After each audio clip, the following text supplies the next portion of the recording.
Hello மக்களே, எத்தனை தடவை புளி சாதம் செஞ்சாலும் கோவிலில் சாப்பிட்ற மாதிரி டேஸ்ட் இல்லைன்னு ரொம்பவே வருத்தப்படுறீங்கன்னா, இந்த மெத்தடில் புளி சாத பவுடர் ரெடி பண்ணி வச்சுட்டு நாளைக்கு ட்ரை பண்ணி பாருங்கள்.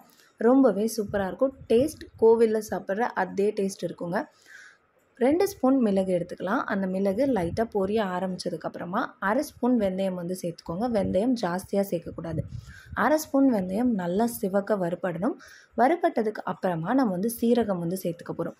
அதாவது 2 ஸ்பூன் மிளகுக்கு 1/2 ஸ்பூன் வெந்தயம், 1 ஸ்பூன் சீரகம் சேர்த்துக்கோங்க. சீரகம் பொரிய ஆரம்பித்ததுக்கப்புறம் நம்ம சேர்த்துக்க போகிறது 2 ஸ்பூன் தனியா சேர்க்க போகிறோம். தனியாவும் நல்லா வறுபட்டதுக்கு அப்புறமா கடைசியாக நம்ம சேர்க்க போகிறது ஒரு சீக்ரெட் இன்க்ரீடியன்ட் தாங்க சேர்க்க போகிறோம். ஸ்டவ்வை ஆஃப் பண்ணிவிட்டு வெள்ளை எள்ளு சேர்த்துக்கோங்க. எள்ளு அந்த சூட்லேயே நல்லா பொரியட்டும்.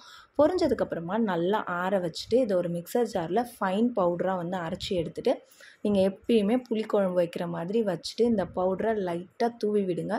உங்களோட புளி சாதம் செம்ம டேஸ்ட்டாக இருக்கும். கோவிலில் வாங்குகிற அதே டேஸ்ட்டாக இருக்குங்க. கண்டிப்பாக ட்ரை பண்ணி பார்த்துட்டு எப்படி இருந்துச்சுன்னு மறக்காமல் கமெண்ட்டில் சொல்லுங்கள். வீடியோ பிடிச்சிருந்துச்சுன்னா லைக் பண்ணுங்கள். நம்ம சேனலுக்கு நீங்கள் புதுசுனா சேனலை சப்ஸ்கிரைப் பண்ணிக்கோங்க. பக்கத்தில் இருக்க பெல் ஐக்கானில் ஆல் என்ற ஆப்ஷனை சூஸ் பண்ணிக்கோங்க. அப்போ தான் போடுற வீடியோஸ் எல்லாம் நோட்டிஃபிகேஷனாக வரும். தேங்க்யூ.